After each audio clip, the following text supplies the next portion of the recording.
Maharashtra news सर्वसामान्य माझा Maharashtra news.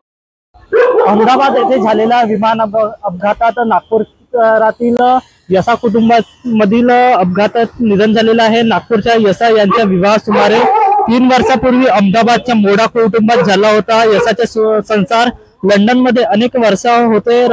कॅन्सरवरील उपचारासाठी ते काही दिवसापूर्वी अहमदाबादला परतले होते। दुर्दैवाने उपचारादरम्यान त्यांचे निधन झाले। त्याच निधनानंतर लंडन मध्ये शोकसभेचे आयोजन करण्यात आले होते। या शोकसभेसाठी यसा तिच्या 1.5 वर्षाचा मुलगा रुद्र आणि सासू रक्षा मोडक विमानाने लंडन मध्ये निघाले होते। तर यसाचे पती काही दिवसांसाठी लंडनला जाणार होते। दुर्दैवाने हे विमान भीषण अपघातग्रस्त झाले। अपघाताची माहिती मिळताच यसाने नागपुरातील आई वडील समृद्धी मार्गाने अहमदाबादकडे रवाना झाले असल्याची माहिती समोर येत आहे। सुमित ठाकरे, नागपूर।